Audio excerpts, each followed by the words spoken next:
hemos visto los papeles respectivos del profesor y el alumno. Por tanto, estos nuevos roles nos darían una nueva perspectiva, un nuevo enfoque en el diseño curricular. Si hay que resumir esta idea, sería de esta forma. Tenemos que optar por una disposición curricular que sea verdaderamente capacitante y sobre todo personalizada. Voy a explicar en qué sentido. Lo primero, deberíamos de empezar a huir de esa idea de una misma información, unos mismos contenidos, unas mismas tareas para todo el grupo de clase. Eso es lo que no funciona en términos de aprendizaje.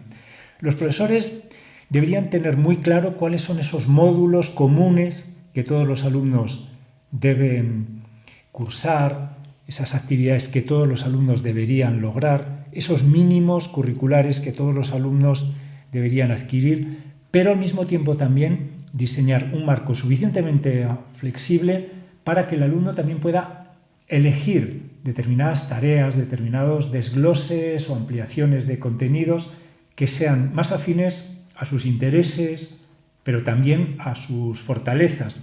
Es que lo que estamos haciendo que es diseñar un modelo educativo desde las debilidades de los alumnos, eso es lo que no funciona. Tal vez sí funciona lo contrario, diseñar itinerarios de aprendizaje desde las fortalezas, que evidentemente son diferentes, disímiles, de cada uno de nuestros alumnos o grupos de alumnos. En este proceso, no todo tiene que ser un papel ejercido por el profesor, sino que de forma creciente tenemos que otorgar responsabilidades a los alumnos en el diseño.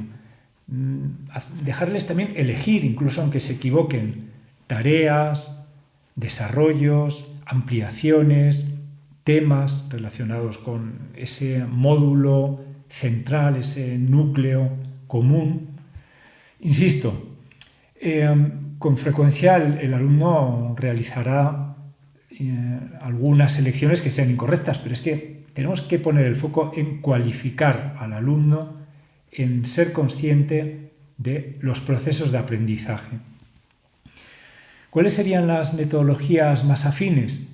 Pues evidentemente el Salem-Based Learning, es decir, el aprendizaje servicio cambiando aspectos de la realidad, esa sería una metodología, o las más convencionales, aprendizaje por proyectos, Problem-Based Learning, aprendizaje basado en retos, las rutinas de pensamiento, Thinking-Based Learning, el pensamiento crítico, etc.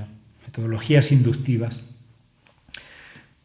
En este diseño curricular tenemos no solo ya que tener en cuenta las fortalezas del alumno, sino potenciarlas. Posiblemente en todos nuestros centros educativos habrá un alumno que sea más capaz de hacer un cómic sobre un determinado proceso histórico complejo y hacer un cómic de forma igualmente compleja, con gran mérito, que relatar ese mismo proceso histórico en palabras. Cometeríamos un gran error si únicamente la opción es redactar en palabras ese proceso histórico. Estaríamos privando al alumno, lo primero, de ese potencial, porque no lo estamos desarrollando, y lo segundo, de esa herramienta y estrategia de aprendizaje.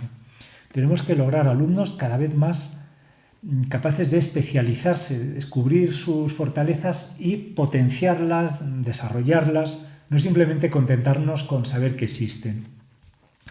Desde el punto de vista de la evaluación, yo optaría por un modelo de acreditación de evidencias. El modelo de exámenes tradicional no es el más adecuado dentro de este panorama que estamos definiendo. Que el alumno pueda demostrar sus habilidades, sus aprendizajes, sus potenciales de forma más plural, no solo mediante determinados momentos y determinados formatos. Es decir, el modelo de portfolio de aprendizaje sería aquí mucho más adecuado que el modelo de simple examen. Y por último, sé que esto puede sonar a una propuesta disruptiva, tenemos que optar por un currículo de lo relevante. El currículo actual es una insensatez impracticable. Tenemos que seleccionar del currículo lo que verdaderamente es importante y hacernos fuerte en esos aspectos que están más relacionados con el momento actual, con lo que es relevante, con lo que es necesario. Es decir, priorizar el cambio climático a otras cosas que evidentemente están contempladas también en el currículo, pero tienen una importancia subsidiaria. No estoy diciendo despreciar estos aspectos del currículo, sino supeditarlos a estos otros grandes temas, estas grandes inquietudes, a estos aspectos relevantes de cada una de las disciplinas, de cada una de las materias.